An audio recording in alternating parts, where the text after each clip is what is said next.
up, everybody? Dr. Giggles in the house, and it's a Thursday night. I apologize in advance for making the show 8:30 instead of 8. I like the 8 o'clock show time. Get you in and out quicker, as I like to say. So this week we got a lot. It actually typed out to 7 pages of stuff I want to talk about. I mean, this is talking about everything. Plus whatever gets brought up in the chat and all that good stuff. So, yeah, I just got back from the Remembering Rocky Point at the Warwick Center of Arts, and that was cool. Matter of fact, and I'll get into this in a little bit, but I don't know how many of you remember when I was in that Rocky Point movie, the Tales of Rocky Point, like like the curses and all that stuff, and the guy, a lot of it's his actual collection, not all of it, some of it is. And he saw me then, and we were talking for a few minutes, and it was really cool. Just he saw that picture that I had posted about the one of the short dinner halls from like the 50s or something like that, and he thought that was cool. He's like, "Oh, where did you get that?" And I said, "Oh, I got it from my grandfather." So it was really cool to do that, and yeah, so what do you call it? I just posted a whole boatload of pictures on SFNEOnline's Facebook. I'm gonna show some of them that are on here. How many pictures? There's not a ton. There's just a few that I really liked. And if you could see this shirt, I don't know how much you see it. They were selling shirts. So this is a House of Horrors from their old Dark Ride T-shirt. They're $15. They had a little setup. You can actually buy the movie. It's either $15 or $20. They got the regular DVD of that movie that I was in that they have there. They got bumper stickers, pins. They have other Rocky Point shirts that they had printed up and they're making, and it was really cool. But the cool thing is, I'll get into all that in a little bit. I want to break through a lot of stuff, and it was cool. And yeah, so basically this week we're going to talk about Remembering Rocky Point. We're going to be talking about some Six Flags New England stuff between Goliath, my thoughts and all that stuff. I mean, I know a lot of you guys watched the video about Cyborg. We're going to talk about the membership appreciation day. That is Saturday. We're going to talk about Hagrid's. We're going to talk about an ex-Disney employee stealing stuff. Admission to that Remember Rocky Point thing is free. We're going to talk about Star Wars Galaxy Edge, some of the cool stuff and some of the pricing. We are going to talk about Kings Island's blueprint of the Giga. What else do I got? There's a lot. The new Planet Coaster DLC coming out. Is that it? Yeah, and that's it. So there's a lot to talk about, a lot to discuss. I also have the pictures of the blueprints to show people in case they haven't seen them. We can go over them quickly. You know what I'm saying? So, yeah. There's a lot to go over tonight, which is great. It's going to make for a fun night. But I love this shirt. I'm only going to wear it for the show and take it off so I don't stank it up. And maybe I'll wear this Saturday to Membership Appreciation Day. And Isabella, I did not get to check the vlog out. I will check that out tonight. It's been so crazy with everything going on, and yeah, it's been nuts, and it's like a whirlwind of stuff, and yeah. So let's we're gonna leave the SFNE Remembering Rocky Point thing towards the end of all the news thing. We'll just do that. Yeah, the place is small with that line, and we had to wait. We had to wait a few. We had to wait a few minutes outside, but you're not going to spend hours in there. But it's a nice collection of stuff. All right, so let's start with Hagrid. I'm just going to break. I'm sure a lot of you have seen the video, right? How many of you have seen the video? I hope you guys have seen. Hagrid's is at Universal Islands of Adventure, the new Harry Potter motorbike adventure roller coaster that's opening up next month. So what I want to just talk about is some of the news that came out about it, and I'm sure a lot of you know. Maybe you don't know. Maybe you don't even care. Maybe you just want to ride it. But it's got 7 launches. It's got a 17-foot drop track. It does like 50 miles an hour or something around that. Yeah. I'm just kind of intrigued myself that there's 7 launches. And I love the drop track. I mean, I don't know how many of you have been on Verbolten. That's at Busch Gardens in Williamsburg. Hopefully that, I mean, I don't know anything. They showed like a very little bit of video, like on-ride POV video of Hagrid's. They didn't show a lot. They didn't show you any secrets. They didn't show you anything, where things are going to be. But I'm just intrigued that there's 7 launches. There's a drop track. Because on Verbolten, I love the drop track just the way that, I don't know how many of you have ridden Verbolten, but when you launch into the building and you're going around doing a thing, and then it comes to that spot and does its thing, it plays into the story of Verbolten. It plays into the ride really well. So hopefully that this is the same experience with, even with the drop track and all the launches, that it plays into the story well. I didn't see enough of, of Hagrid's to go, oh my God, I gotta ride this thing now. Like, yes, look, I wanna. When did you send the pics, John? Because I don't know if you sent them or when you sent them. I think you text them to me. I think this morning, right? Yeah, John's got some reviews coming out of that he's doing, and he's doing a food review, and he's doing he wrote an article about the monster trucks at Cedar Point. So we're gonna, over the next couple of days, things are gonna start coming out on the website and stuff. So yeah. But anyway, so back to Hagrid's. Like, I want to ride it. I'm not knocking it. Myself, I wasn't a huge fan of Gringotts. I've made that very apparent a million times. I ride it. Like when I go with people that have never been there. Hey, what's up, Tom? When I go to any park, if I've been there a million times, even if I don't like the ride, I still ride with people because I'm a team player. Yeah, Jason Mayer, that name right there that you're talking about, is the guy who made that movie. He's a good dude. Good dude. I don't know if I've ever met Sean before, but I've spoken with Jason a million times. So he's a good guy. And he actually works doing like storyboards for major motion pictures and stuff. He did the Vinny Paz storyboards for Vinny Paz. He did storyboards for The Town with Ben Affleck. He did storyboards for that. He's done. You can look at his IMDb, whatever it is. If you type his name in that, you can see all the artwork stuff that he's done, and he does a lot of great work. He's an awesome. Matter of fact, there's a comic book, and he has them there at that. Remember in Rocky Point, you can buy that he drew himself. It's really good.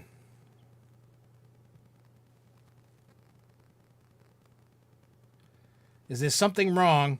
It says 2 are waiting to join. Sorry, no idea. Where do you see that? Oh, did you hit play on the video? I don't know if you can hear me. Hang on, I'm just typing them. If I could help.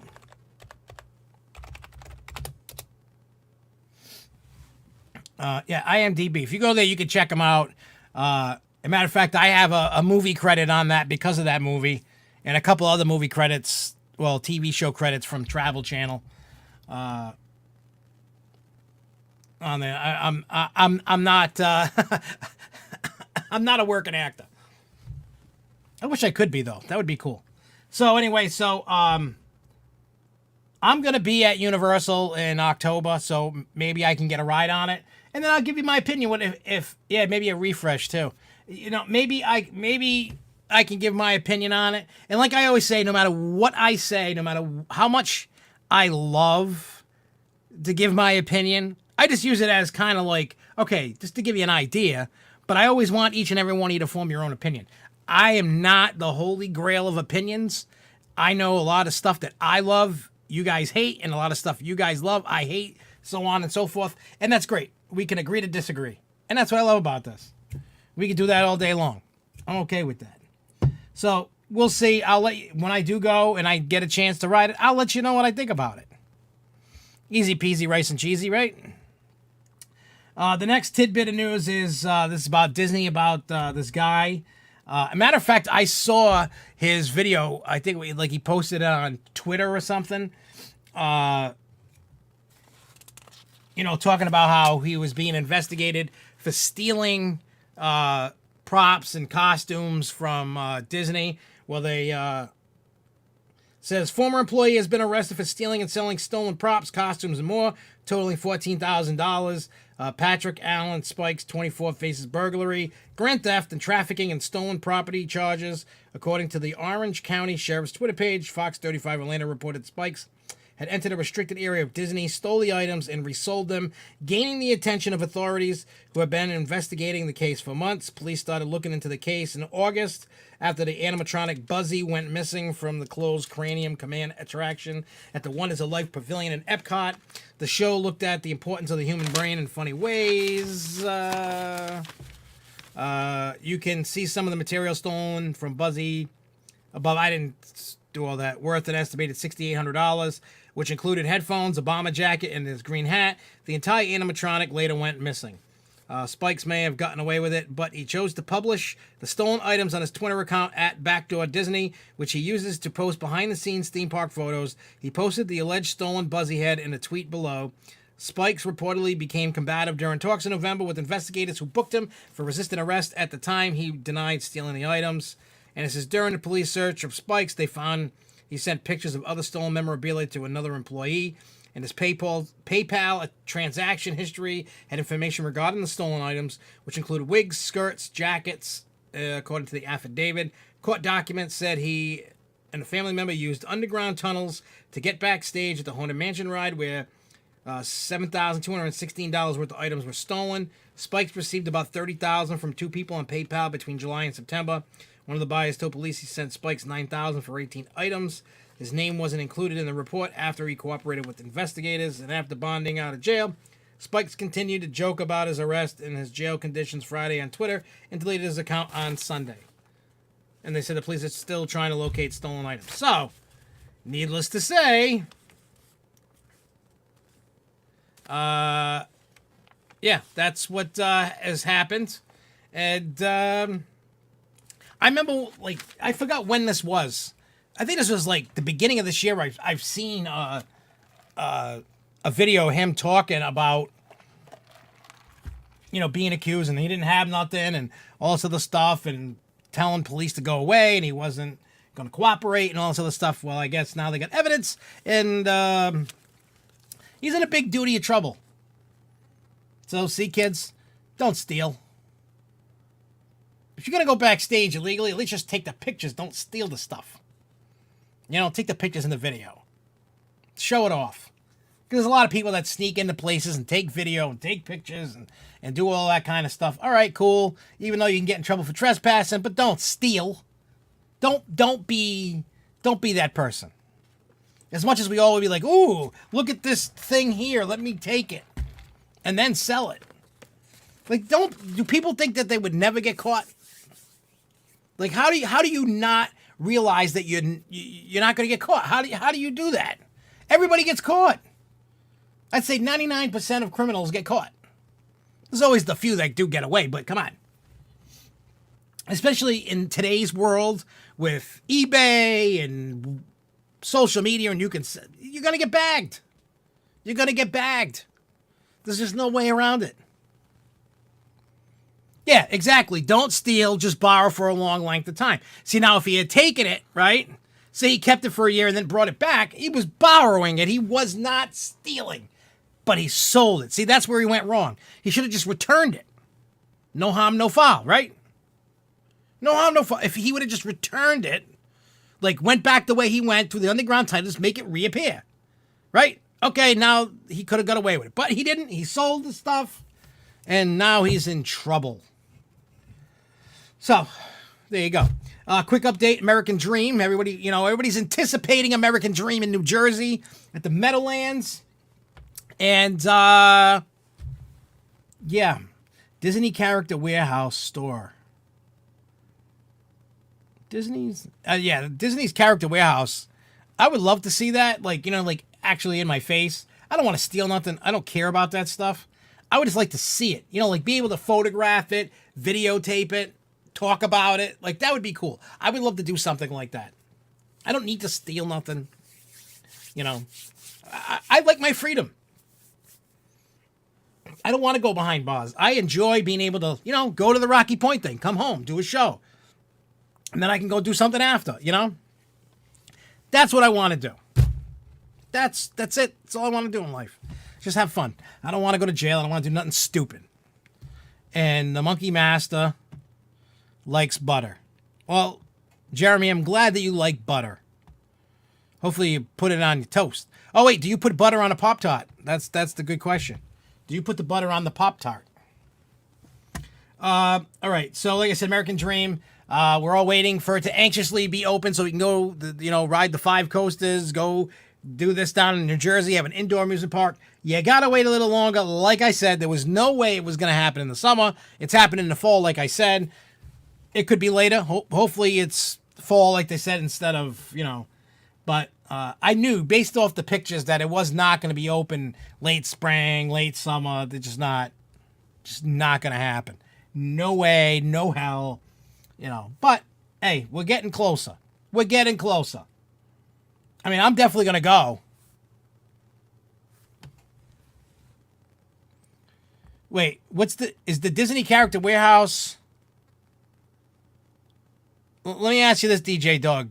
Is this like the warehouse where they store all the costumes? Or is this like you can buy stuff?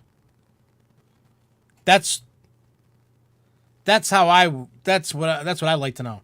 Because if you could buy, like Universal and Universal Orlando has the store where you can buy props and stuff. I wish Disney had a store like that. They could just be selling 10 tons of stuff.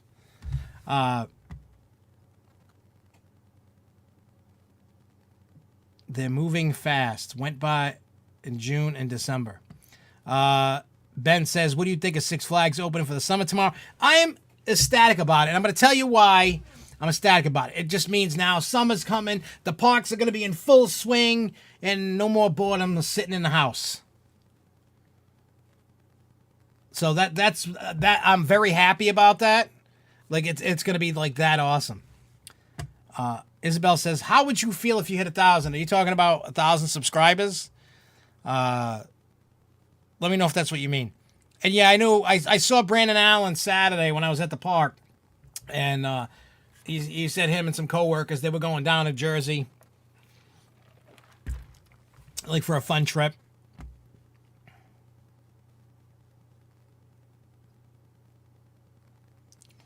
I'm going to have to look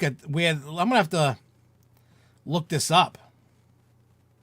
I'm going to write this down. I'm going to look this thing up when the show's over. Just to get an address so when I go down there, if there's anything in there, they're always going to fill that joint up. I'm going to write this on the back. So the place, it's the Outlet Mall. Come on, pen, why is it when I want you to work, it don't work? Okay, here we go. Outlet Mall. Let's say Outlet Mall on Vineland. And I Drive. I'm going to look this up. I'm making that a stop just to see it. And it's called, what is it, Disney Character Warehouse?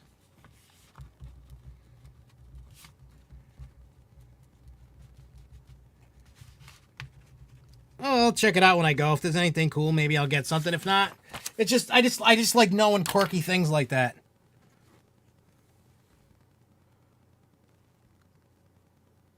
Oh, okay. So there's 2 locations. All right. All right, man. All right. I think I'll check that out. I think I will. All right, so back to this next stuff in the news segment. Well, how many of you seen Title Twister at SeaWorld San Diego? The skyline, the little corkscrewy model thing. I looked at it. It looks like crap.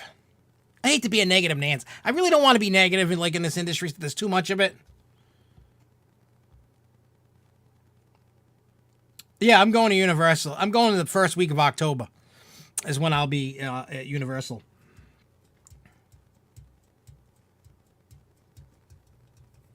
That's when I'll be there. So, my personal opinion on this Title Twister, you know what? I feel that that kind of ride, it's probably, you know what? It's going to be good for little kids and stuff that can, what do you call it? That'll enjoy it. That's, you know what I mean? Someone like us is probably, excuse me, is not going to enjoy that. You know what I'm saying? So, yeah, it might work. You know what? It might work good because it's smaller. You know what I'm saying? It might actually work good because it's smaller but yeah, it's, I don't know. See, I would never call that a credit. It's just the power coasters and stuff like that. It's just, it's just it's a weird version of a Lawson loop. You know what I mean? It's I mean, for Canopy, it would probably be a hit. You know what I mean? It's a different demographic. If Six Flags put that in, I'm even shocked that SeaWorld did, but I know with the expansion that they put in, they was shooting for families. It wasn't a thrill package. It was for families. And that's, that's the demographic for small one, small kids that can fit on it.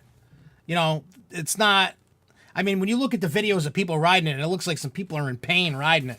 And it's probably, I don't know. I don't even want to speculate. I mean, would I ride it? Yes, I would try it out just to say, hey, I checked this thing out. You know what I mean? But at the end of the day, for me personally, I wouldn't count it as a credit. It's just weird. I mean, I know we all have to get, in with the times, the new technology. You can't keep the same traditional thing going over and over. You got to keep, innovating and trying new things. And I applaud Skyline for trying new things. I will never knock them that. How many times do I preach? There's innovation with coasters. You know what I mean? They keep trying new things. Wing coasters were coming out and this new generation. Then you have RMC doing their thing. And then the wood coasters are going upside down now instead of just doing their traditional thing. And rides are trying different thing. So I want to see more of that. We're going to go through trials and tribulations. What is a coaster? What is not a coaster? Is this a good ride? Is this a crap ride? Does this ride work? Does this ride not work? You know what I'm saying? So I get it. I'm all about innovation. I will never knock it. In my personal opinion, my personal preference, I wouldn't count that as a credit. I mean, if you guys do, and I know a lot of people live by, if it's on RCDB, you count it. Then hey, by all means, if that's what you do, go do it. I mean, there's some people I know, well, not personally, but know of, that just count wooden coasters. I don't count anything anymore. I just go and ride. That's it. No more counting for me. I don't care if I ever hit 1,000. I don't even know where my count is. I could be at 500. I could be at 700. I know I'm not at 1,000, but I don't know where I am, and I don't care where I am. I don't care about milestones. I don't care about none of that crap. Those days for me, that's like chasing the dragon, and I'm not chasing. I go to a park, I ride the ride, go to the next park, ride the rides. That's it. I'm there to have fun, spend time with my friends and my family, and that's it. I'm not running. I'm not playing Running of the Bulls to go catch coach credits. I've said this a million times, I've ruined so many trips because of doing that. I'm not doing it again. So, this is the next segment here is with the Star Wars Galaxy's Edge pricing. there's a few videos breaking down like item by item by item for Star Wars Galaxy Edge was going to open. I have a few and some stuff. Definitely about the lightsabers, definitely about the droid depot, and a few other items. Nothing too crazy. I didn't want to spend an hour going over everything. All that information is going to be coming out next week. You're going to see. I cannot wait for the 31st. I can't wait to see what happens. I'm going to be like scouring social media all day long, waiting for stuff to see. Everybody knows I'm a huge Star Wars fan, and that's, what I'm aiming for. So, with that being said, so let's start with, wait, I just want to make sure. All right, so the first thing on the list is the Droid Depot.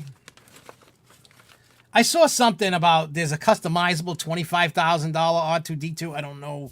I didn't really read. Hey, it's okay. Hey, what's up, Cody? I didn't see much information about a $25,000 customizable R2-D2, and nor would I ever buy one. I'd have to sell a bunch of pinball machines to buy it, and I'm not going to sell my pinball machines for a customizable R2-D2. That thing, if that's $25,000, that thing, hey, it's all good, dude. Now, Charles, can you hear me? That's the question. Because right now, mine says 12 watching now. There's 12 people watching the show right now, which is awesome. I love when people watch. I hope more people watch. But yeah, I don't know if Charles can hear me or not. If you can, Charles, hear me, let me know. In the comments down below. But anyway, so Droid Depot, there's two types of droids you can build. That's weird. So at least you can see me. I don't know why yours says 2 waiting. I have no idea. I don't know. So anyway, so this, I don't know. For those that are familiar with Star Wars, you'll get what I'm saying. Those that not, you can get all this information if you go to Disneyland.com. Check into what do you call it? Galaxy's Edge. You can click the stores. You'll find some prices. You'll find it on the Droid Depot, and you'll find it on the lightsabers. A lot of the other stuff, it doesn't. You gotta kind of like, just all you gotta do is go to Google and just type in Star Wars Galaxy's Edge merchandise prices, and things will find you'll find things out. But anyway, so the Droid Depot, and the thing that I like about this is how like immersive like this and the lightsabers are. I mean, we all know they had to because of Harry Potter. They had to Disney had to step up their game, so I'm loving this. So it says, guests the depot will invite guests to construct their own astromech droids. Patrons will pick pieces and parts off a conveyor belt to build one of 2 core models. The R series, which is similar to like R2-D2, and the BB series like BB-8, the soccer ball in the new Star Wars movies. And they can customize their droids with various parts and colors. These droids will be capable of interacting with elements in the land. Additional programming chips and accessories can be added to further customize these new friends. In addition, the Droid Depot will offer pre-built droids, droid-inspired products, and more. First, register your choice of the BB Series unit or the R Series unit with the clerk, who provides a basket and blueprint for the parts. Next, proceed to the following stations. Begin your droid building experience. Now, at the part station, it says, select from a colorful variety of components to customize your droid as they roll by on the shop's conveyor belt. The BB series has the dome connecting plate, body sphere, motivator, and mind you, these things move too. You get a remote control and stuff. The R series has the dome, the body, the center leg, and the set of side legs. And the building station says here you'll follow a simple placemat instructions or graphic monitor displays to assemble your droid in the proper sequence. Once completed, your droid will be paired with the remote control and activated as you watch it come to life. The pricing per astromech droid unit is $99.99 plus tax. Comes with a carrying box, instructions included. Various personality affiliation chips and other accessories are available for an additional charge. Age recommendation 3+. The experience area is limited to the builder and the one guest. At least one person in the party must be age 14 or older. They're non-refundable and not eligible for annual pass holder or the discounts. And then the Droid Depot experience subject to availability and reservations may be required. Da, da, da, da.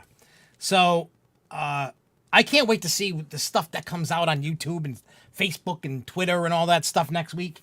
Starting next week. Because people are going to be buying the hell out of these things. You know this. Because if I can, in October, get inside Star Wars land when I go to Hollywood Studio, I am. If I don't, I'm not going to cry about it. Okay? I'll go back like next year. Because, like I said last week, we're going to Disney for our honeymoon. So, that we'll do it then. But not worried. We'll see. Okay? We'll just go with that. We'll see. Now the next thing is, it's called Savvy's Workshop. It's hand-built lightsabers. These are a bit more expensive, and people are like freaking out at the cost. But it says at Savvy's Workshop, hand-built lightsabers, guests will have the opportunity to customize and craft their very own lightsabers. In this mystical experience, guests will feel the Force as they build these elegant weapons from a more civilized age. Those that feel special connections to the Force can venture to Savvy's Scrapyard to arrange an appointment with the gatherers. These men and women are dedicated to restoring the balance of the Force by passing on the knowledge of the Jedi.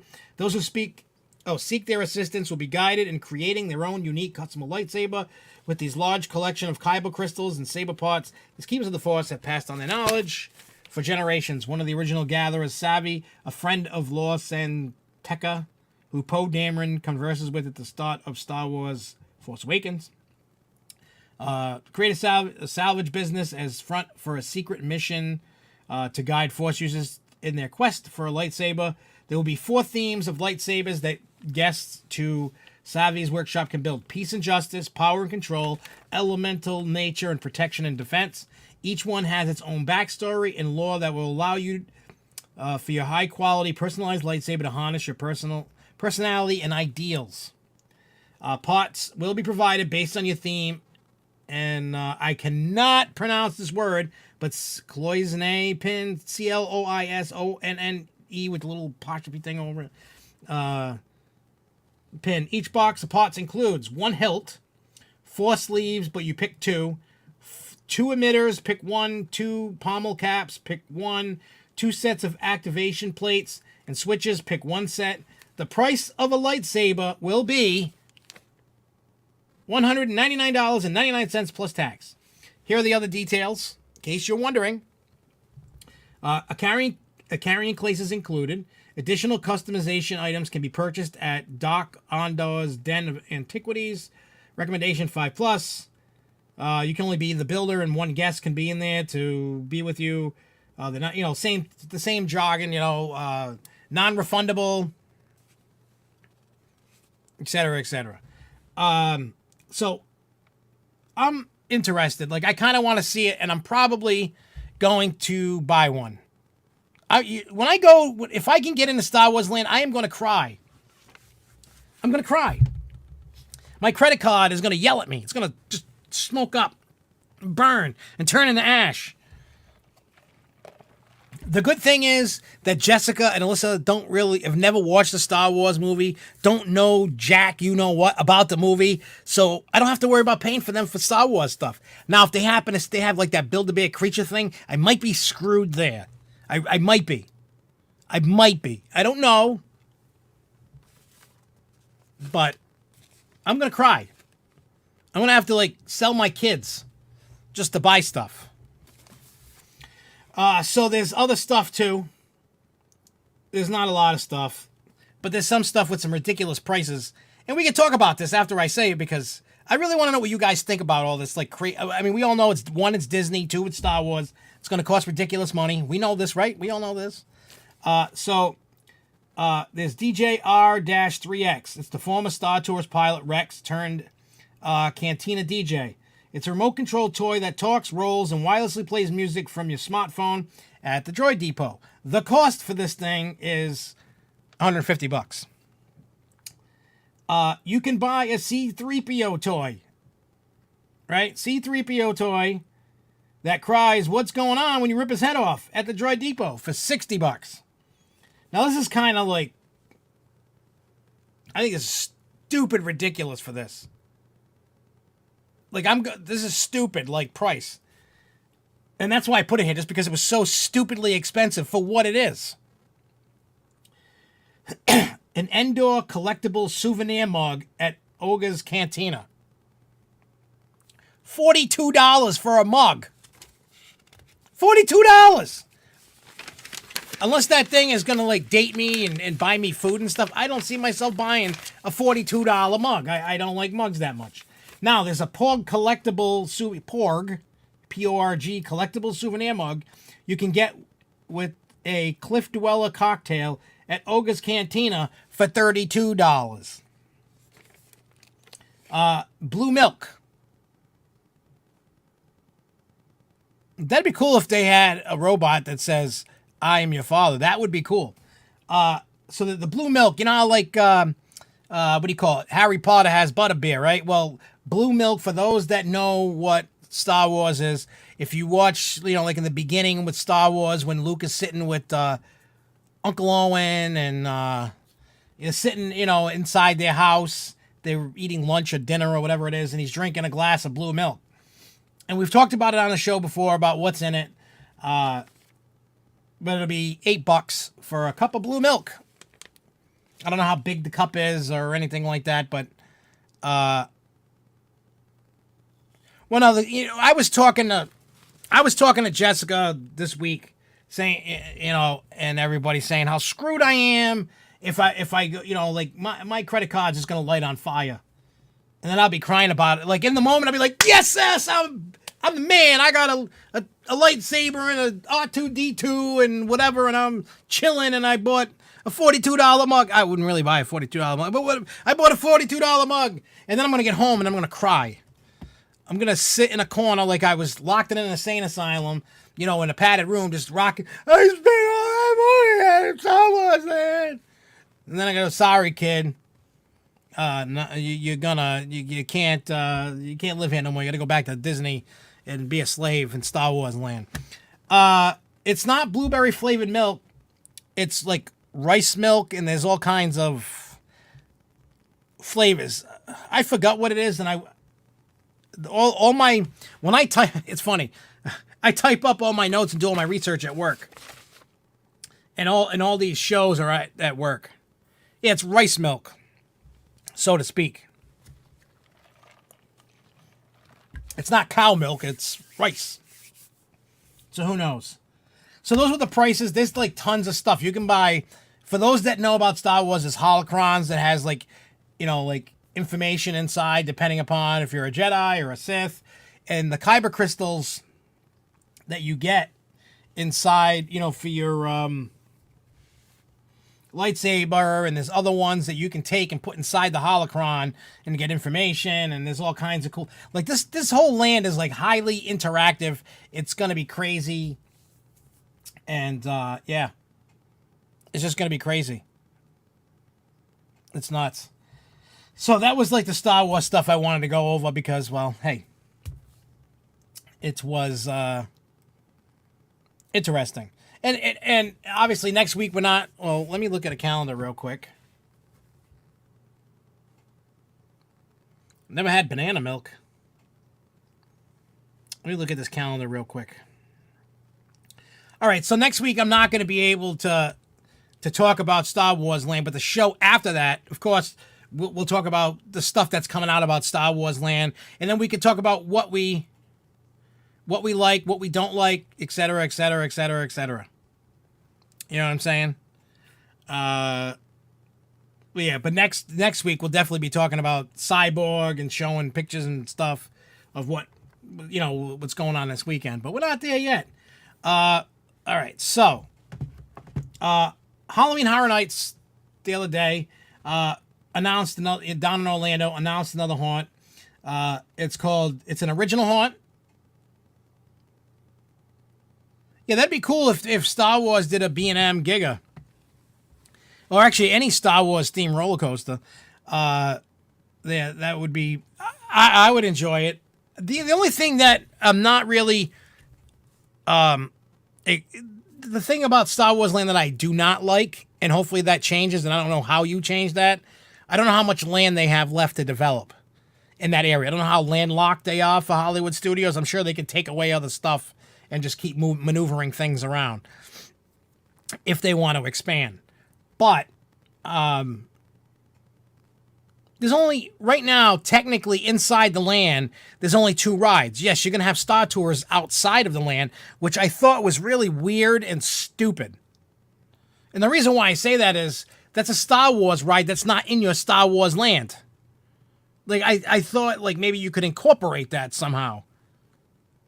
Or maybe that becomes, like, part 2 of another expansion. Maybe that's in the world. I don't know. I don't know how much land they have, what they can do. Do they have an expansion? You know what I mean? Like, to maybe use Star Tours in some area around there. I've been to Hollywood Studios since 2012, so I don't really remember the layout. You know what I'm saying? So yeah. You know, so who knows? So we'll see what happens in the future, but I'm hoping that they can expand on it, because I mean, when it opens, well, for Disneyland, when it opens next week, it's only got Millennium Falcon. I mean, you're gonna have everything else except for, you know, the other ride. But I'm like talking Hollywood Studios for when it opens in Orlando. I don't know. I don't know how that's going to work. I don't know. I just hope they can do it, because it's just so weird. I mean, I'm sure that Star Tours is probably on its way out. That ride's old. It's old technology. I mean, I know they've been updating the screens and doing updates and stuff, but I mean, maybe they rip that down and do some other... I have no idea. I wish I knew, but I don't. I really don't have an answer on that. But, so anyway, so back to Halloween Horror Nights. It's an original haunt. It's not based off any IP. It's called Depths of Fear. It's a soggy addition to its Halloween Horror Nights 2019 lineup. A haunted house called Depths of Fear will take visitors to a deep-sea mining company. The resort announced Tuesday. It's the second original haunted house announced this year that was dreamed up by Universal Entertainment. The story includes parasitic mouth brooders, acidic flesh-eating eggs, and the chance of watery graves. That's all it says for right now. And we'll see.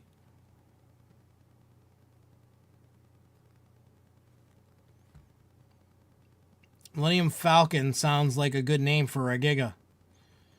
Toy Story Land is behind where Midway Mania's entrance used to be. Midway has a new entrance in Toy Story Land. And then just as long as people don't start nicknaming it Millennium Falconless. That would be funny. Yeah, somebody... I just saw there was a... was that Coaster Radio podcast?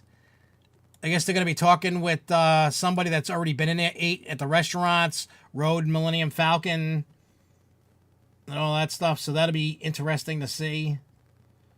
I got to look. I don't know what it... yeah, I don't know. But for the haunt-wise, it's going to be cool. Because, like, so they have 3 original haunts this year so far announced. They have the Universal Monsters. They have the Blood Pit one there. They have this Darkness one there. And then I know they have Stranger Things. I think that's all they've announced so far. There's supposed to be 10. So if it's only 4 been announced, then there's 6 more to go. Star Wars Land is Lights Motor Action. Okay, I know what that is. Streets of America. Yep. And then accept the area right around Muppet. I hate to say it, but they should probably either move Muppet Vision or get rid of Muppet Vision. Like, it was cool for the time. It's dated as hell. And when we go, obviously, I'm going to, check it out. I still love it. But because of what is there and what's going on, as they're trying to change things around. Yes, Alyssa, I am a nerd. Uh-oh. Charles, Jessica, and Alyssa are watching. I'm in trouble. Hopefully they didn't hear anything about the Star Wars goodies. Good thing I didn't show any pictures, because I know Jessica, if she's seen them, and even Alyssa. some of the creatures, like, they'd be like cute and cuddly. There's like a weird monkey, and there's like a giant fur snow monster. I'm not going to tell them what they are because they're going to look at me like I'm stupid and call me names, extra nerdy for knowing the names. But, like a Build-A-Bear type thing, I didn't see pricing on that, but I know Alyssa, number one, if she sees the right, if Alyssa, I know Alyssa, and I love Alyssa dearly, but I know Alyssa. If Alyssa sees the right stuffy, I'm in trouble. And Alyssa, I don't know if your mother showed you the picture that I sent her about the new stuffies coming later this summer. Like when we go there, they'll be there. If you haven't seen it, have your mother show you the pictures. But yeah, I mean, I'm gonna go broke. I'm gonna cry like a baby when I go through there. Oh, and there's Jeremy with the Mortal Kombat. Jeremy won't shut the hell up about the stupid Mortal Kombat. It's all I hear, 24 hours a day. I love my kid, but I don't love Mortal Kombat that much. I really don't. But speaking of the stuffy thing, and I'm going to tell you guys a quick story about stuffies in Disney. When I went to IAPA, and then I was at the Disney store, in Disney Springs, I FaceTimed Jessica, and I was showing her the store.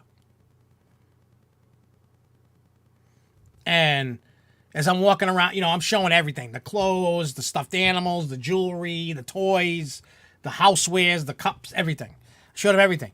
But when I got to where the stuffed animals were, I must have been in that stuffy section for a half hour.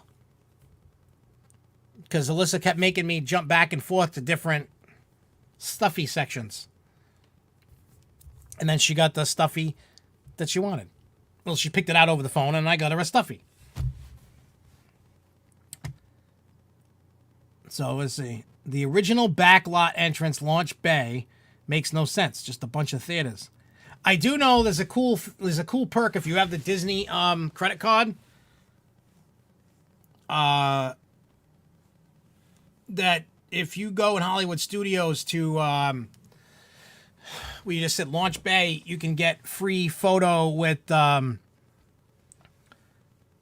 Ren, and then you get the free download photos just for having the Disney credit card.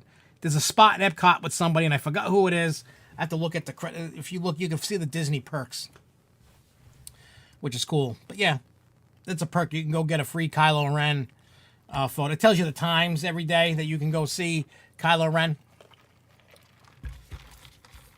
I mean, I'll go see Kylo Ren, even though he's a whiny you-know-what in the movie.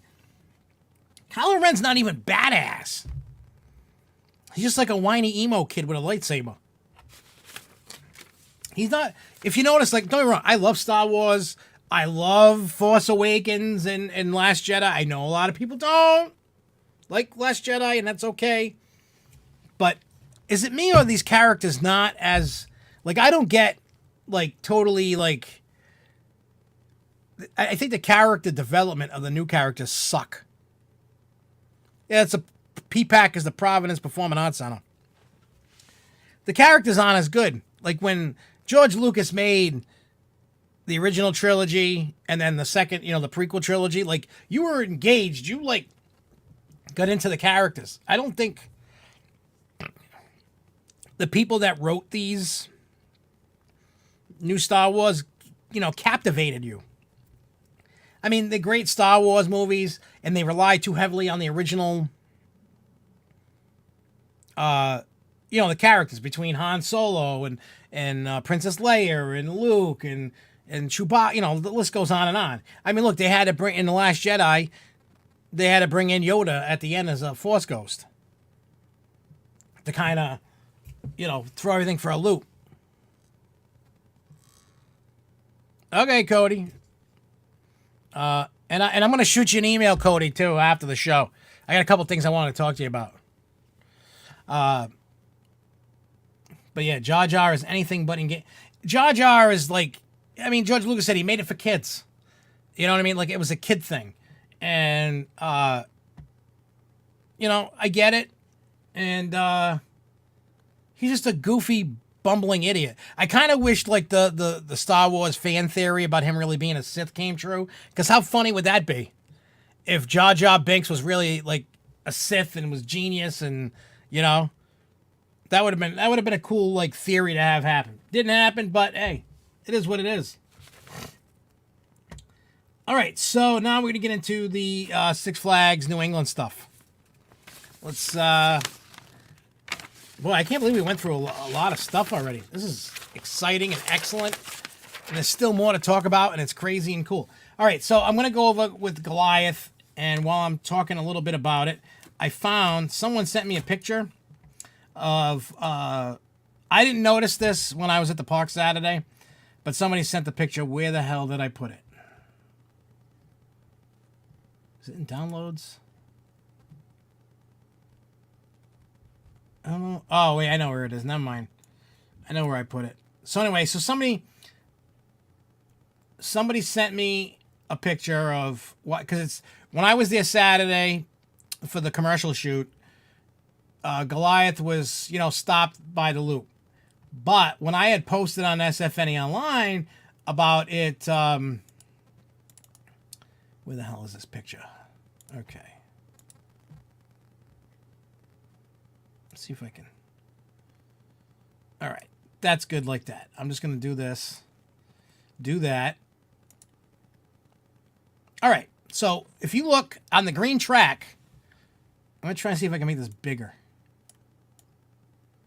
so you can see it. You can see something wrapped around the track. I think that's cable. I'm not exactly sure. So with that being said, this is not looking good for Goliath. The only thing that I know of for sure, from what I was told by multiple employees, I'm not going to name anybody because I'm not getting anybody fired,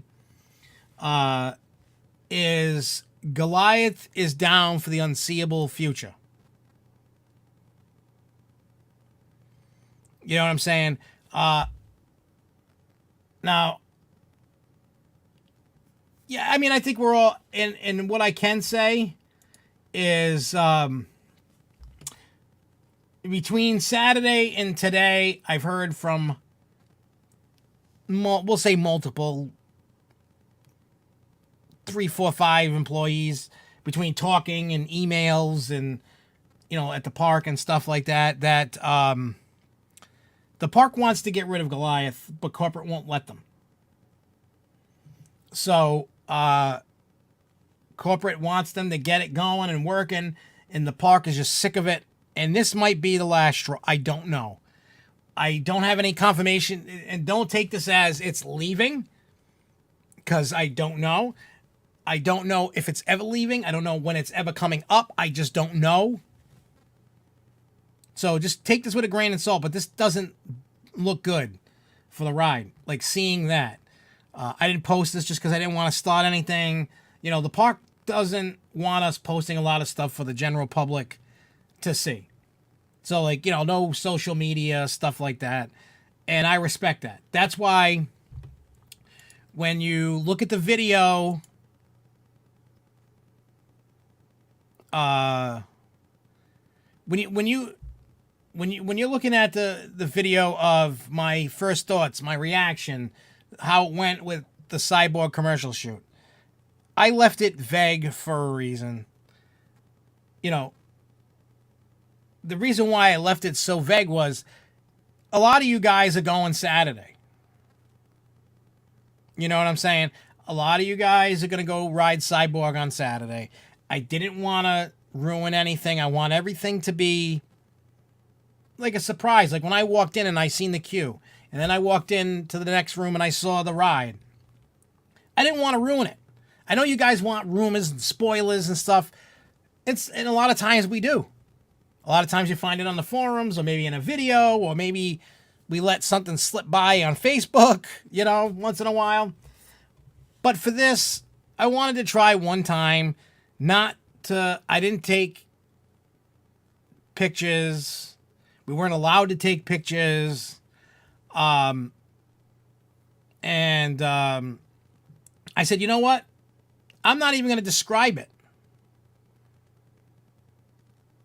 You know what I mean? Like, I just said, hey, there's cool effects. There's cool things going on. It's cool. It's awesome. The restraints? Yes, I can tell you the restraints. they're not a vest. They're like just regular over the shoulder, with the handlebars on them. They definitely fit me comfortably. I could have had more room in it. So bigger people should be able to ride it no problem. I mean, I'm a fat ass. My gut gets me in a lot of trouble. Yeah, I believe it's exactly the same as now I know the other thing I will tell you guys, just to keep, this is the only other thing that I'm going to tell you about the ride cycle itself, but I'm not going to tell you theming. And I'll get into that about, is there smoke and stuff. I'll get into that in a second. The ride cycle is weird. And what I mean by that is it only spins one way for, I don't know how long. But it's crazy. But beyond that, it depends. You're not going to get the same rotation-wise. Because we had it where the first two rides, it spun counterclockwise. And then the next couple rides spun, regular clockwise. It's just weird. You're not going to know which way you're going to spin. It's a decent ride cycle. It's not long. It's not too short. It's real. I enjoy it more than I do Kryptonite Collider. Plus the fact of it being indoors. Now, the part of it that, is there smoke? There wasn't really much effects. There was no audio playing because of the commercial shoot. They had, studio lights, filming lights all over the inside of the building. So they couldn't they had some lighting effects going on. Jen McGrath was telling me how things are supposed to go, with different stuff. So I don't know if there's smoke or not. There could be. I don't know. But she was telling me how things were supposed to go. And she said that they had to turn it off because of the shooting. Because they have to get people on the ride, and they have to, they can't have it pitch black or whatever it is. And they needed, it was bright. It was bright in there. It was like somebody turned a light switch on, and it was full bright in there. And then, so on and so forth. So, I haven't seen the commercial yet. It's probably going to be coming out next week, probably. And you may or may not see me in it. I don't know. Maybe for a split second. Like, if you watch the Harley Quinn commercial, if you don't pay attention, you'll miss me, and I think Jeremy's in it. I don't know. Me and one of the kids are in it. I don't know. I can't remember. I have to go back and watch it. But it's literally like if you didn't pay, you missed. And it's probably going to be the same thing as this. But the ride's fun. It's not boring. It's not stupid. It's not overly thrilling. It's not crazy thrilling. It's not like a baby ride. It's not going to make you, don't go by me. I probably should have been an astronaut because I rode that thing a bunch of times and I didn't get sick, didn't feel sick. I don't know. Hey, what's up, Tyler Cage 12? How's it going? So again, like I said, maybe a lot of you guys might hate it. I don't know.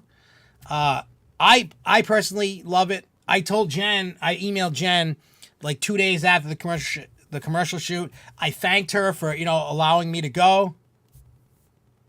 Hey, I remember you, dude.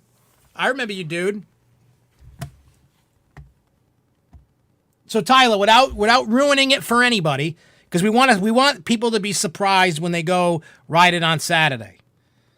So Tyler, remember this. What did you think of the ride?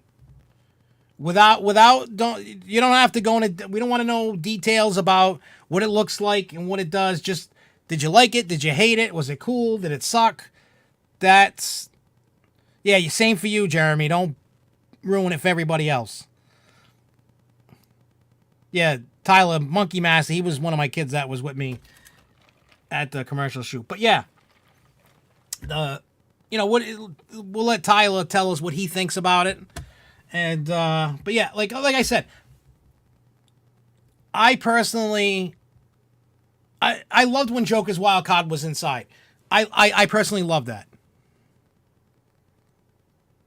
All right, so he thought it was, Tyler Cage 12 says, I thought it was 10 times better than The Great Escape. All right, that's cool.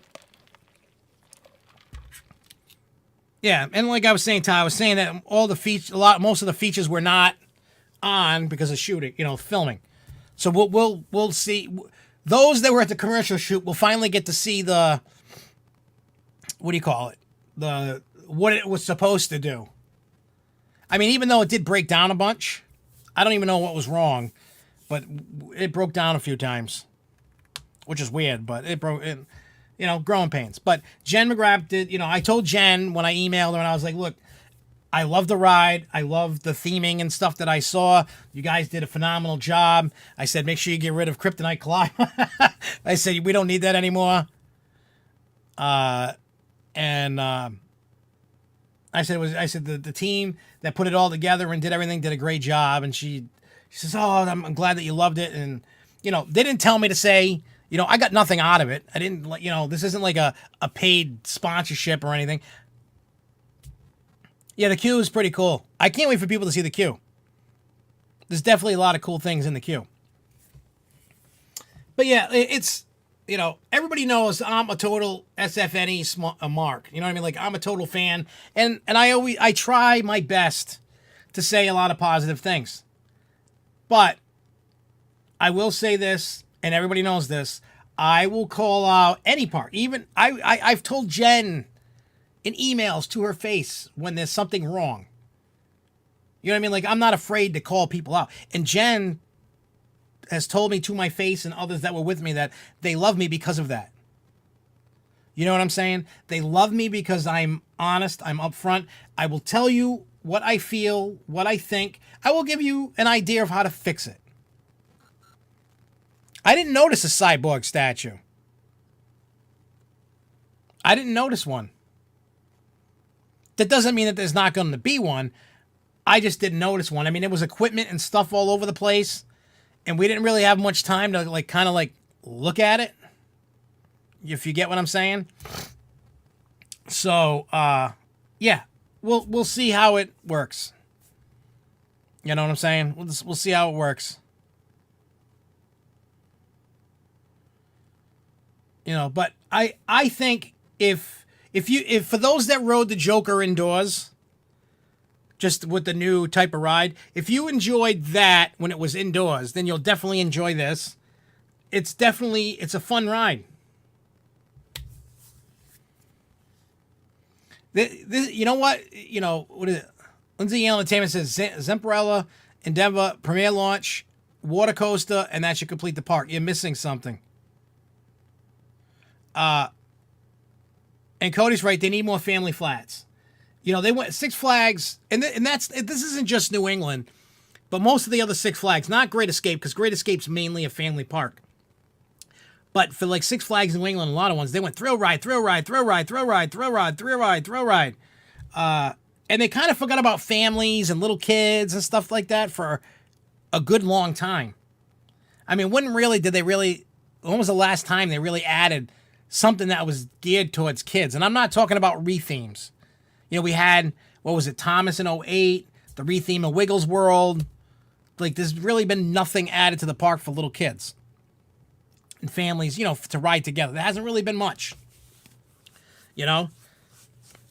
So, you get what you get, So, here's what I think. I think if they get a launch coaster of some capacity, they need a dark ride, whether it's got the guns and shoots or just one that tells a story. It's fine, and it needs a bunch of flats. It really does. A lot of you guys. I know there's some kids in here, and I know there's some older teens, and there's some adults in here that some have seen how Six Flags New England used to be. Some don't know how it used to be, maybe through pictures. There used to be a lot of flats in that park. I mean, obviously they removed them due to, they're saying, outlived its life cycle. They killed a lot of them because of the bankruptcy and didn't want to pay for the maintenance, didn't want to pay to staff them, didn't want to pay to run them because they didn't have any money. So they lost it. So now you had empty spots. An example, the smoking section next to Blizzard River used to have one of them trampoline rides there. Inside Pandemonium used to be Time Warp, which is one of the, looks like a banana and it flips upside down. I don't know what the name is. The style from for whoever made it. There used to be that giant Ferris wheel where, what do you call it? Right where like Crime Wave is now. And where, you know, and in front of Batman, like where the basketball thing used to be, what is it? Double Trouble, next to, like where that bathroom is, next to Minoris, used to be a Chaos over there. Yeah, I forgot to talk about that too. I got that.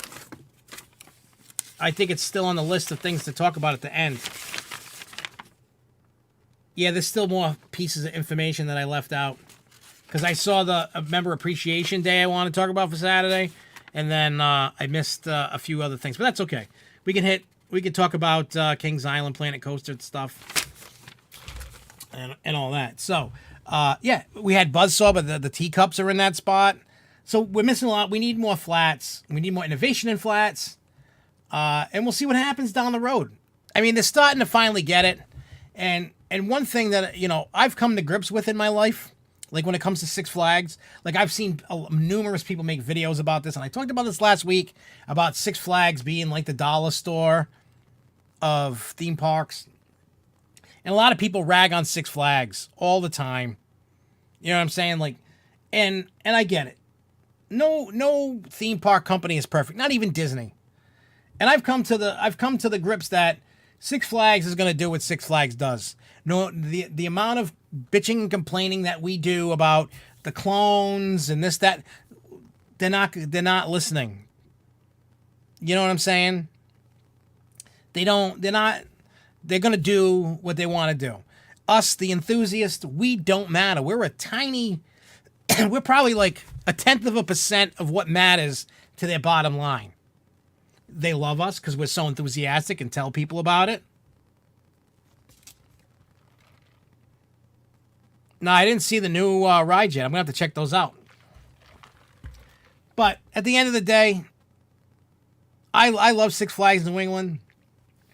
That's my home park. I don't care what anybody says. You people can trash it all you want, or you can love it all you want. To me, it's a great park. I love it, and I don't care what anybody says. I'm not talking about the Six Flags chains. I'm not talking about it's the best thing since sliced bread. I'm just saying it's my home park. It's a Six Flags by me. I love it. It's not bad. It's got a decent lineup of rides. I love it. So for those that don't like it, eat crap. How about that? We'll leave it like that. That was just the top 3. SFNE could use another kids area. That would be good for Crack Axle Canyon. Goliath could do a whole story with Midnight Mansion with the kids area, shooter based off of it. Pandemonium. Yeah, so there's a lot of things the park can do, and I hope they do. So let's reiterate, Goliath, that thing's probably not even going to reopen this year. I can't see them. I mean, somebody said they were working on Tower 2. We shall see if it reopens. I know they're trying to get it. Corporate wants them to open it and keep it. They don't want them to get rid of it. I've heard that Chop 6 is in the water park. I thought, oh yeah, I thought it was supposed to be Take 6. Yeah, I heard about the Wonder Woman getting pushed back. There was some kind of issue going on at Great Adventure. So Wonder Woman's not opening this weekend. I don't know when it's opening. So who the hell knows? Yeah, the wacky ride that was next to Blizzard River. Oh, wait. If you're talking about... were you talking about Catapult? That's where the swing ride is now, Skyscreamer, or the little trampoline things that was on the other side where the smoking section is. So yeah, and then with Goliath, who knows what's going on? The commercial shoot was fun. I can't wait for you. I can't wait to hear what you guys think of the ride after you ride it. I told you what I thought about it without giving anything. I didn't want to ruin nothing for you guys. I know you guys love your spoilers and you love seeing things and knowing things. Look, I can tell you, the theming that I saw was great.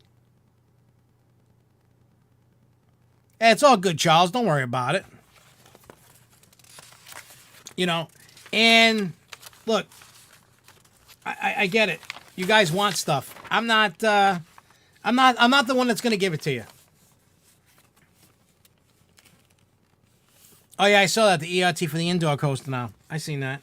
But yeah, so what I just want to let you know that my personal opinion, I thought it's a great addition to the park. It's kind of silly being, 50 feet, 100 feet away from Kryptonite Collider, but it is what it is. And I hope you guys like it. And then next week, for those that have ridden it, I'm not like one of these hardcore keep spoilers for everything. Next Thursday, if you haven't gotten to ridden it yet, well, that's on you. If you're not a member, I'm sorry. We're gonna. I'm not gonna withhold it. Is it a top tier ride at the park? Well, it depends what you mean by top tier. It's a great addition. I'm not saying it's the best ride on the planet. Like, is it better than Harley Quinn? No. Is it a crappy ride? No. It's like in a different ball game, different. You know what I mean? Like, it's definitely worth riding. I didn't want to stop riding it. So if that, to me, it's a top tier ride. It might not be to you or the other guy or the other guy or the other person. To me, I loved it. Some people might not want to ride it over and over again. They might puke. But it's a fun. See, what I like about it is I haven't seen all the effects work. So, you know what I'm saying? Like, I haven't seen all the effects on it work. I didn't get the full ride experience. I got a partial ride experience. I got what experience they let us do to film it. So that they could film us. That's the experience I got. I didn't get what everybody's going to get. Like, tomorrow is employee night, so they get to ride it. And then Saturday is membership preview.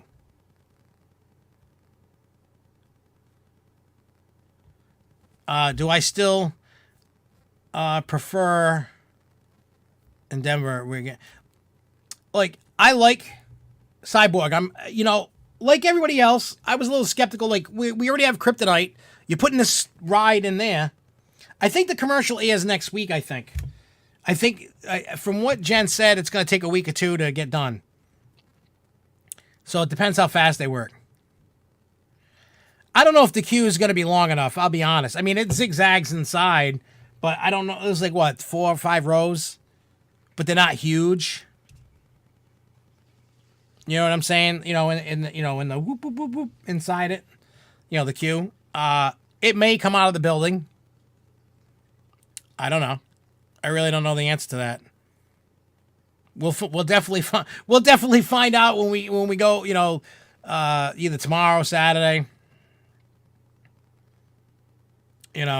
So I mean, Joshua Johnson and Axel will get to ride it tomorrow. Yeah, Take 6 is by Looney Tunes in Movie Town. That's what I thought. I guess Chop 6 is going in the water park. I thought it was Take 6. I don't know why I thought that. So hopefully you guys enjoy it. Next week we'll talk about it. For those that got to ride it, those if you didn't ride it and you don't want to get spoiled, you may want to skip next week's episode. We'll leave it at that. So we talked about that. All right, so let's quickly talk about. You know what? I'll show you what happened with Goliath. It's down for the unforeseeable future, but here's a picture of it. This is what had happened, and someone said, I think Joshua said they were working on Tower 2 today, but this is what happened. If you look on the track, you can see something's wrapped around the track. I think it might be the cable or something like that. But that is what happened to Goliath. That's what has happened. It's a shame. I mean, I get it. Everybody hates the coast. I mean, I'm not even a huge fan of the coaster myself. I get it. I mean, it's nice when it worked. It might have been a little painful at times, but I enjoyed it. They're never going to add a mega coaster to The Great Escape. And I know you, Tyler, I know you that you're new to the show. And we've talked a lot in the past about Great Escape and why they don't get a lot of good rides, like big rides.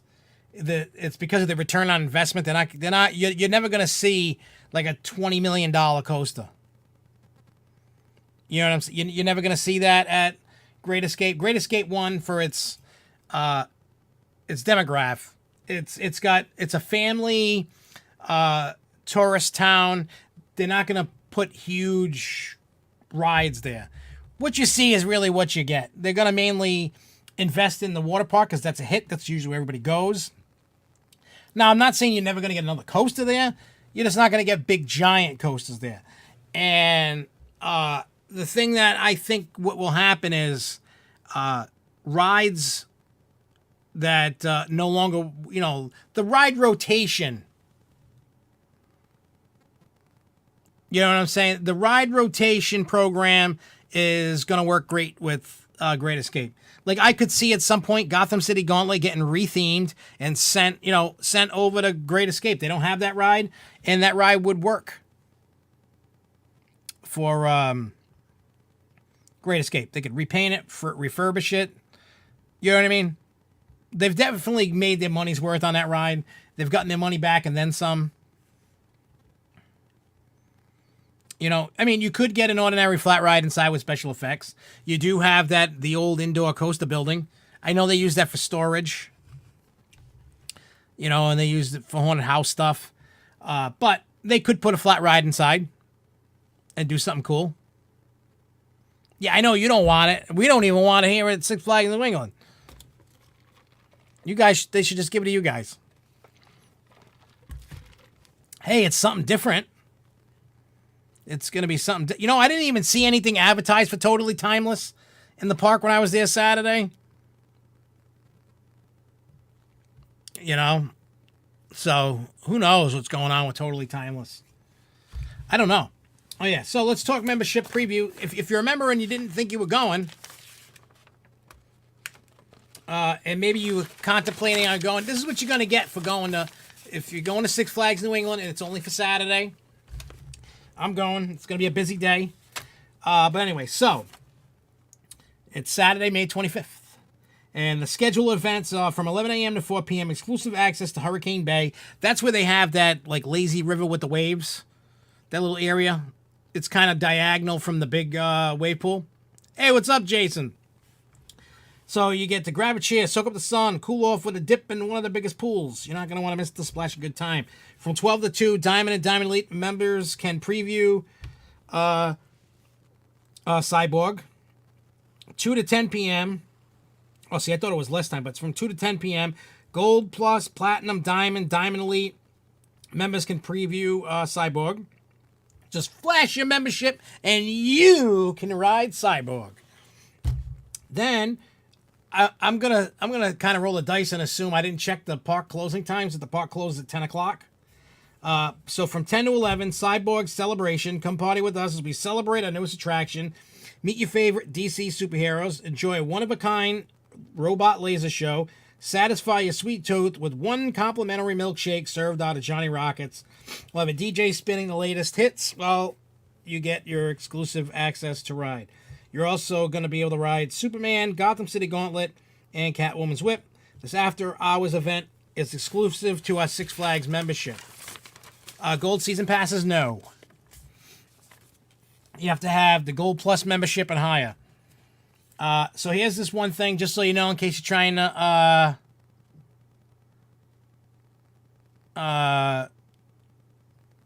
sneak a friend in. These are the rules that it states, so this is what's going to happen. Member events and activities are exclusive for valid Gold Plus, Platinum, Diamond, and Diamond Elite members only. Member events, perks, benefits are not available to regular members, gold members, season pass holders, day ticket guests, or bring a friend promotion tickets. You can't. That event is Saturday. This Saturday. So I figured I'd tell you that so that way in case you had a friend that could get you in. No, you got to have that. And also Cyborg opens to the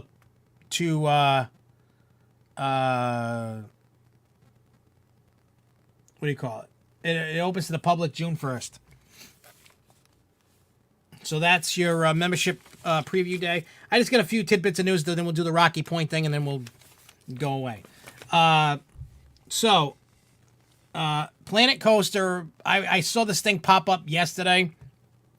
And everybody knows, because if you look behind me, everybody knows I'm also a Ghostbuster fan. If you look right there, that's a Ghostbuster pinball machine. Right, you can see It says Ghostbusters on the back glass. So, Planet Coaster is doing something different with their DLC this time around. I didn't see a release date on it, but here's a little bit of information that kind of got me excited, and I can't wait for it to come out because then we'll live stream it. So it's going to be kind of story based, and Dan Aykroyd is going to voice his character from Ghostbusters. So this is the stuff that's included in the DLC. It's $14.99 American for the DLC pack. It's a fully voiced narrative campaign featuring the voice talents of Dan Aykroyd and William Atherton. He was, I forgot what character it was, and goes, like, I could picture him. I think it was like the building inspector guy or something. I can't remember who he was.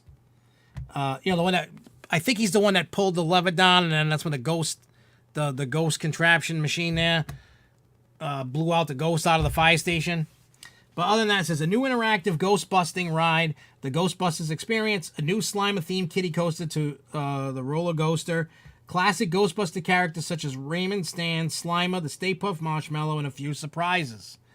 Authentic scenery pieces and sounds straight from the 1984 original movie, including the Ghostbusters headquarters, Spook Central, Ecto 1, and Ray Parker Jr.'s classic Ghostbusters theme. The cost, depending upon where you live, when you get in England, it's $12.99, America $14.99. I think the euro, that is, some other kind of money is $14.99. So that's that. So if you like to play Planet Coaster or watch Planet Coaster, we will have Ghostbusters. So how about them apples? And yes, Steam and Demon sucks. The old Arrow corkscrew rides, I get it. The only way that ride would be comfortable or any good is if they put the new restraints on them. And I don't see them spending that kind of money over there. I think they're going to let that ride roll as long as they can get it to roll. And then that ride will get ripped out and something new put. I mean, what? I have no idea, but they'll update it at some point. They just got to get their return on it. They got to find something in the correct price range that suits what they need. That's really all you could do. I mean, it's weird. It's like if I was the CEO of Six Flags and I was gonna invest, I would throw a bone to, Lerone and Great Escape and America, and you know what I'm saying? That's me.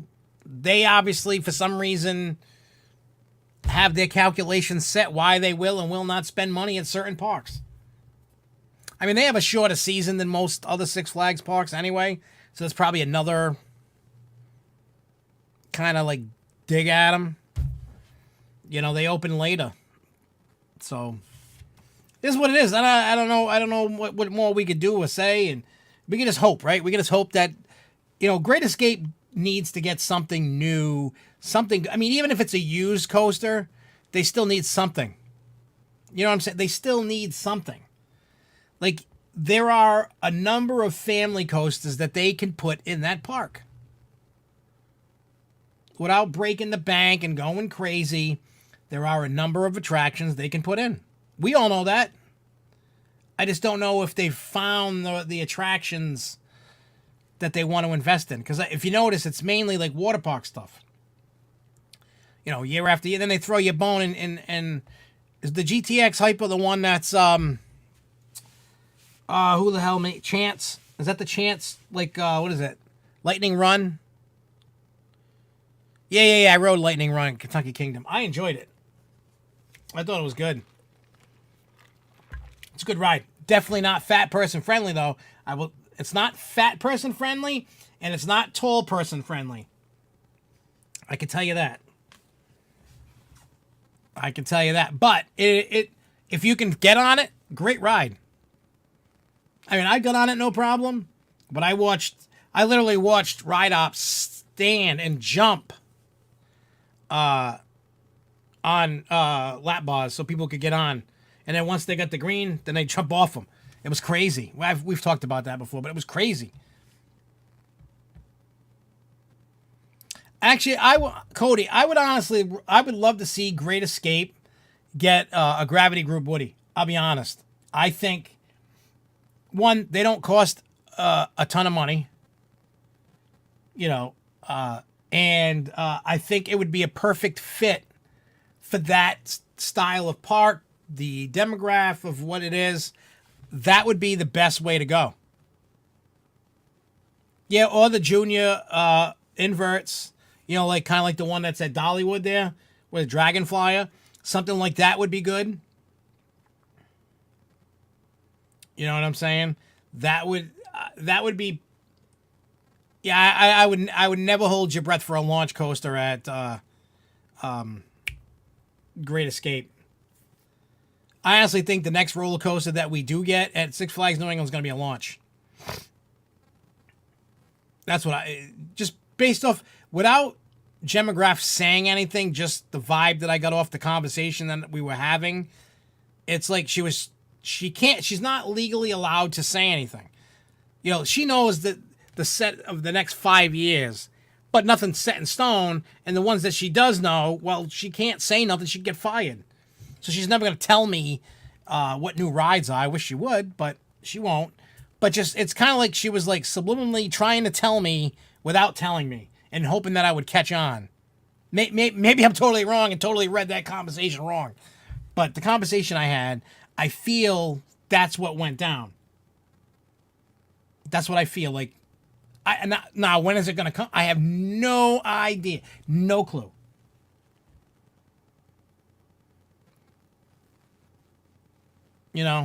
So who knows? So let's quickly talk about Kings Island and these blueprints.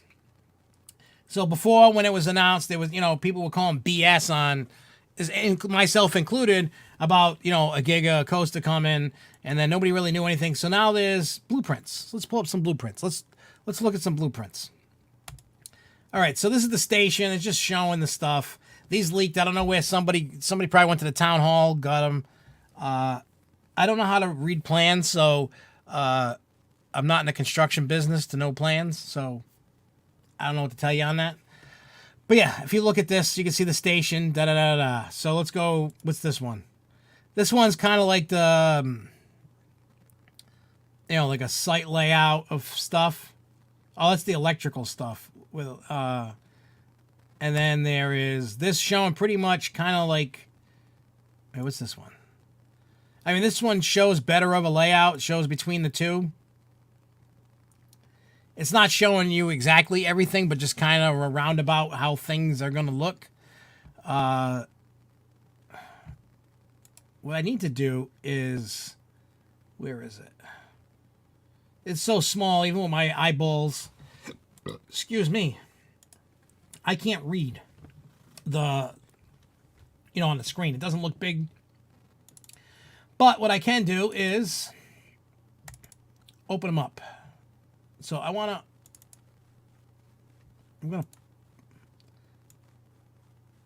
all right, so I don't see where it says like top. I'm just trying to look at the plans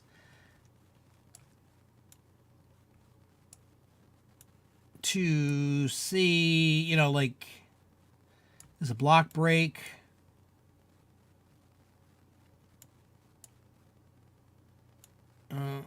It just shows a lot of stuff, but I don't see.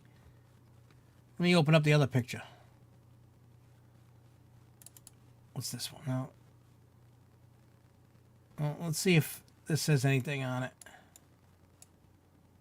Yeah, the picture on this kind of sucks. I'm not gonna lie. Let's try this one. I mean, it's showing land clearing and existing 2020. I know, I'm just kind of like looking at... I don't see anything that says like 300 feet or whatever it is. I don't see any of that. But again, I don't know how to read plans properly, so...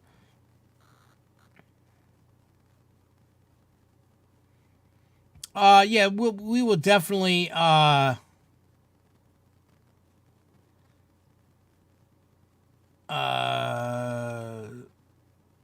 do you call it? We'll definitely play Planet Coaster later.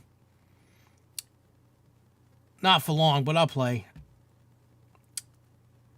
But yeah, so again, that's the... I mean, what do you guys think about with Kings Island? Does it even matter to you? Does anybody really give a crap? Are you excited? Are you not excited? I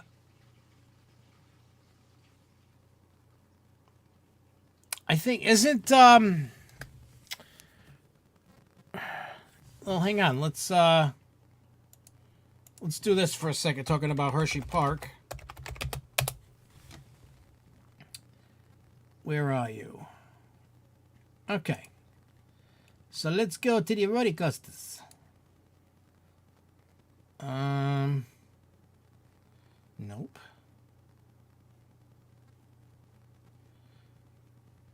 Attractions, hang on.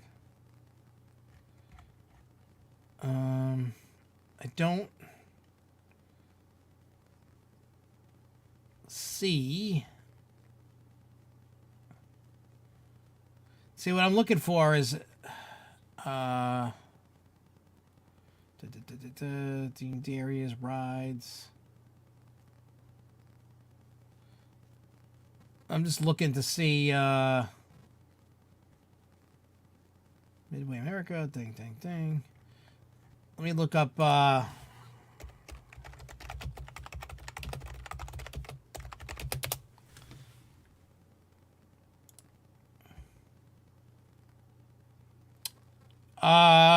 Lightning Racer is Great Coasters International. So that's and me personally,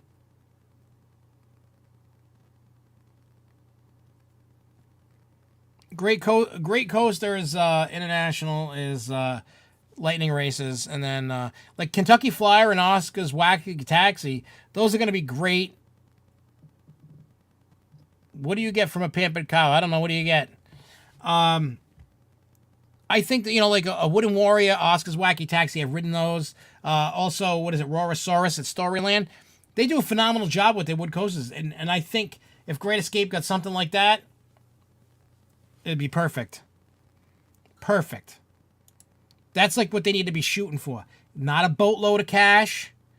They'll get the return on their investment. People will love it. That's what I think. All right, so quickly, what I'm going to talk about before we get out of here is remembering Rocky Point. For those that don't know, most of you probably don't. Some of you probably do. But Rocky Point Park closed in 1995. It was the amusement park that we had in Warwick, Rhode Island. So now we have no parks. We got that little stupid little beach thing, Atlantic Beach Park, that doesn't even have a coaster. So I don't know. So, you know, it's... For those... So you guys don't know. I mean, like, you have, like, Whalen Park, and you have, you know, that was defunct, or Lincoln Park, or... And there's a lot of fans to those parks. But nothing is as crazy as Rocky Point will ever be. Rocky Point was one of those weird places that... And I highly... There's two movies... I want to check something out. And I don't know if it's on here, but I'm going to check right now on YouTube. Let me see. Tales of...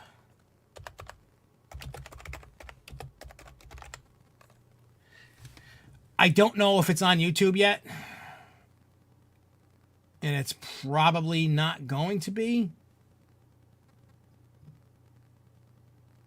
But you can still buy the movie, especially if you go to the Remembering Rocky Point thing, which is this. They had these, so I took it. Oh, you can't even see it. I still got the stupid plans on. So if you look at from May 22nd, June 27th. There's the address. There's the website. If you want to go to that, you can get all the information. And you can see this exhibit. Now, I got 1, 2, 3, 4 photos of this. Just to show you of, some of the stuff. If you go on our Facebook page for SFNEOnline, I just posted a boatload of pictures. And I am probably tomorrow going to edit and then put up. Because I didn't get a ton of video. It's just giving you the place isn't big. But it gives you like a full walkthrough of the exhibit. But if you want to want to go, check it out. I'm going to go again. It was just, there was a lot of people, but you can get time in it. And, but if you want to see more of a history about this Rocky Point Park, there is, on YouTube, a matter of fact, I'm going to take the link. I'm going to put it in the, description of this, what do you call it, video. So after this, it's an hour and 21 minutes. It's a really good movie. I wasn't in this one, but that don't matter. It was an excellent movie. If you want to learn more about the park. Now, there is one, I can't, there's no video of it on there right now on YouTube. But hang on, let me just post this. The movie's called You Must Be This Tall. Rocky Point movie. And I'm going to put the link. The director put it up, so it's not like it's an illegal thing. Just so people, like, what are you doing putting the movie link? The director of the movie put it up. It's his. When you click that link, it's the director's YouTube channel. So, and then what I'm also going to do is I'm going to link the website to the newest movie about it, which shows a weird side, because even in the there's bonus material that shows like actual ride accidents from like the 50s, 60s and stuff. They talk about ride accidents, crazy things going on. And when I had talked to the director, Jason Mayer, who made the film, he said that I was, out of all the people he interviewed, I was in it the most, which I was laughing about, because they had a movie premiere in the Cranston Theater in Rhode Island. And I took the 2 boys, and they were excited that I was in it. They were a little younger, and they counted every time that Jeremy counted every time I was on the screen.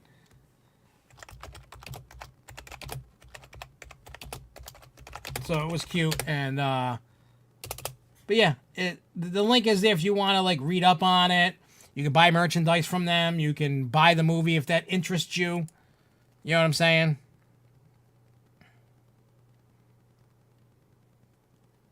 So yeah, Hershey Park Wildcat. That's old. That was from 1932. That thing needs a lot of love. Imagine that, having Kings Island Giga, a budget Giga. I don't understand why they would make a Giga but not make it worth it. That's kind of. Am I still on pictures still? No. Oh, I changed it. Yeah, I'm an idiot. But yeah.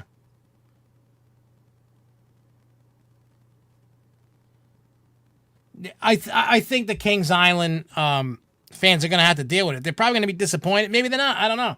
But they're going to have to deal with it. They can't just keep spending money on Cedar Point, Carowinds, or Kings Island, because if they just do that, they're bound to fail. For the most part, just like the movie Field of Dreams. If you build it, they will come. Dorney Park needs love. Dorney Park, I think, would thrive if they would put some good stuff in it. You know what I'm saying? I think it would be good. But as for Rocky Point, and I will talk about Kings Island and Rocky Point in between, because I know there's a delay on this. So, yeah, Kings Island's going to have to deal with Kings Island, and the fans are going to have to deal with whatever it is. I mean, when I go back to Kings Island, I'll ride it. I don't care. I like riding. If the ride sucks, it sucks. I'm still gonna ride it. Yeah, we need to meet up with that, John, and get whatever you got from Rocky Point or whatever you got. We need to meet up. We need to meet up, dude. You'll have to let me know what you got in the storage. You know, I got means to pick some stuff up too. I can get some pickup trucks if we can get it in pickup trucks. I could put some stuff in my van. You know. But all right, so now I'm going to show you some pictures of some of the exhibit. Now, somebody may, if you look, you see like a Dracula. Like, I don't know if that's the front of a car that they couldn't save or whatever it is, but it looks like something like a makeshift thing that they did. If you see Dare to Enter the House of Horrors, these are signs and stuff that were from the two-story dark ride that they had, the classic dark ride, which John and anybody else who's been to Rocky Point will know. While cheesy, it was awesome. I don't know how many people that's been on it. But yes, I used to be one of the jerks back in the day that used to hop out and go scare people, and then you have the employees trying to catch you. And then you're running out through the bang, you know, the doors. It was fun. I remember doing so many stupid things in that park. It was great. I missed that park. So here's some more. Here's some dude with a giant mohawk. So, like, that's part of the House of Horror sign that's left. Or I don't know if they made it. Looks like this was, like, made. I don't think that was, like, legit stuff left. Because I know they, like, ripped it down. They had a Wolfman arm. That's, if you look, you see the green behind the chick's head. I got a picture of that. That's on the Facebook. And I'm going to include some pictures and stuff inside the video I'm going to edit. So don't worry about that. This one is one of the cars that was refurbished. That's my dad. He looks like Santa Claus. He wanted to come check it out. You can see in the case, there's Wolfman's arm. But somebody refurbished the House of Horrors car.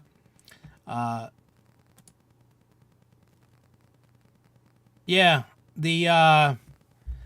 matter of fact, John, if you want to smell that smell of House of Horrors, go ride Skull Mountain at Six Flags Great Adventure. When you leave the station and you're going up the hill and you can look to the left and see outside before you go up the other part of the lift hill, that grease smell, it's the same smell because, like, when I went back in the day, I was like, oh, after Rocky Point had closed, and I'm like, oh, it smells just like Rocky Point. Oh, my God. I was in heaven. All right, so the last picture I got, they have stuff like this all over the wall. That guy, Jason Mayer, I think. I could be wrong. Let me, I'm trying to make it bigger. Yeah, okay. So, inside the comic book, there's this picture here. And, I blew it up a little bigger so you can see. But this is part, he just made it's called Tales from Rocky Point Park, issue number 3, Corkscrew Shutdown by Jason Mayer. This is the drawings and stuff he did. You can get that whole book at that event. But you can see, like, close-ups of the rides and stuff. And, you can see different things. So it was kind of cool. Because Tales from Rocky Point Park is more of a twisted tale of Rocky Point. There's a lot of folklore. There's things about witches and murders and a lot of ride accidents, a lot of weird stuff. Those that know Rocky Point, on the outside of the castle on the top, there was a Viking with let's say an axe, whatever that thing is, the axe. And eventually it went inside. They took it down and they put it inside the ride. And I didn't see it this time, but the other time I seen, there was a letter from Rocky Point to the family that the axe had fallen out of the Viking's hand and scalped this guy. And they got, like, free. At the end of the day, it didn't matter because the park closed, but they were getting free lifetime admission to the park, plus probably medical paid for and all that. They kind of got screwed out of that deal. The Corkscrew went to Seattle, Washington at Wild Waves. It still lives on over there.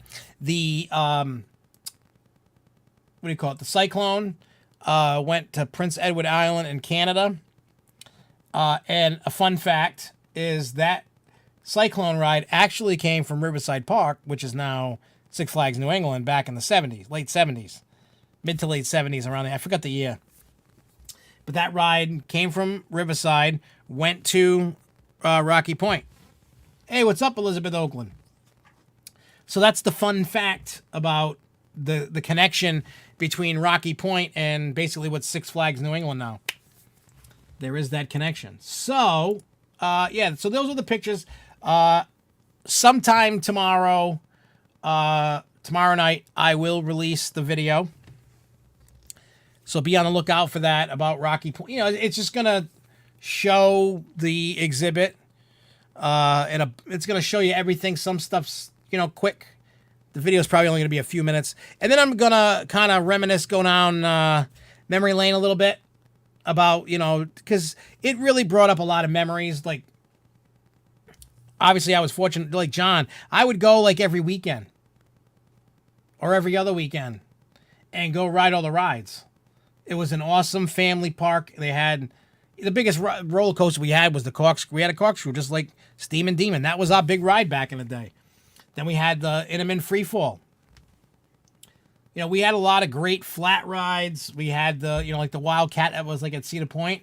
We had one of those. And, you know, we had like a Kontiki. It was called Apollo. And we had a Music Express. We had the Spider. We had the House of Horrors. We had an awesome Enterprise. We had a skydiver. We had we had an awesome train ride, a flume ride. I wonder what Rocky Point would be like today if it was still open. That's what I wonder. Like, what would it be like today if it was still open? Would it be a piece of trash? Would it have closed anyway? Like, if they could have saved it? I don't know what would have happened.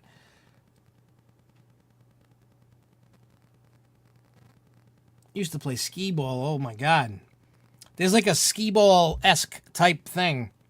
What do they call that when you throw the sack there? You know, off the each, you know, the pitched, what was that, cornhole or something? There's a picture on the Facebook that looks like something similar to like a, not like traditional skee ball, but something kind of like cornhole, like an old version of it. It was really cool. Yeah, do you ever? I mean, I've seen it a bunch of times on the flume. See, you kids, you guys lost out. It was because of people like us. That's why you guys lost out. We used to see it all the time. They used to get in trouble, but people did it anyway. Going down the final hill to the splash, people standing up. You know, holding on and just standing up, going down the hill into the splash. I saw it. Well, maybe not 1,000 times, but probably 20, 30 times in my whole life going to that park. People were nuts. People were crazy. The concerts they had, the celebrities they had. I mean, they had Guns N' Roses, Cypress Hill. They had everything. Plus, back in the day, they had like Janis Joplin and all that. Like, it was just crazy. The place was nuts. That place should have never closed. I'll be honest. Like, Rocky Point didn't have the charm of Canopy Lake. Well, Action Park is open, just it's not going to be the way it was. But Rocky Point didn't have that charm like Canopy Lake did, but the ride selection, for the most part, was way better. But I don't know what it would be like today. I wish I could go to an alternate universe where Rocky Point didn't close and it thrived and lived on, and to see what would happen. You know? It's crazy to think about. You know?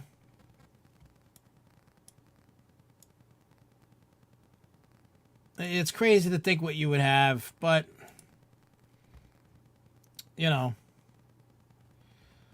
who knows? But yeah, like I said, if you would like to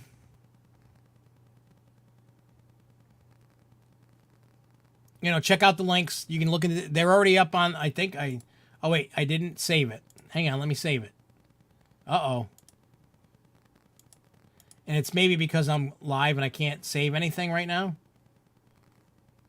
What happened?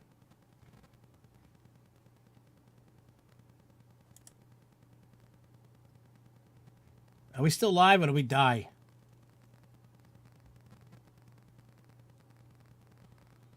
Oh, no, that's okay. Are we still live or did I lose everything?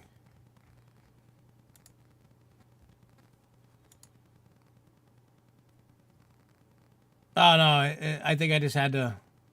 What the heck happened?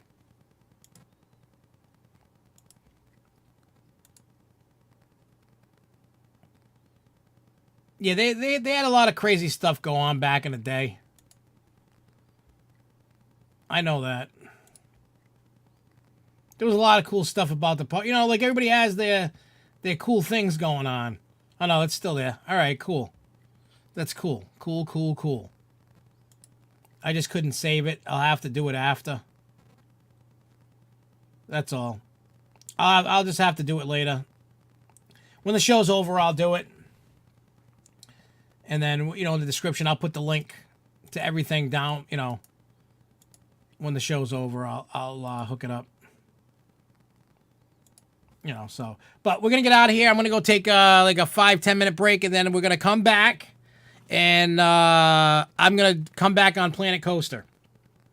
And then if you want to continue the chat or go to bed or do whatever you got to do, that's cool. You know? And so, yeah. It's all good. So, like I said, we're going to, in about 10 minutes, we're going to hop over to Planet Coaster if anybody wants to join in and hang out. If not, we'll be back next Thursday. If anybody's showing up Saturday to Six Flags New England, let me know. Next week, we'll talk a little bit more about Kings Island. I want to dive deep into those plans so I can talk more about it. Because Jason was bringing up some good stuff about Kings Island. Plus, we'll talk about Cyborg. We'll talk about the event. Maybe if I can get off my butt and edit some video that I can show on the show, maybe. You know, about the Membership Appreciation Day. We can get that going. So yeah. So I will see you guys. For those that want to watch it, the Planet Coaster will be over there in about 10 minutes or so. And then if not, I'll see you either Saturday or I will see you guys next Thursday. But next Thursday will be at 8 o'clock. Thank you for watching. I love you guys very much. Thanks for tuning in. I will see you guys soon. Peace out. Keep on coasting, y'all.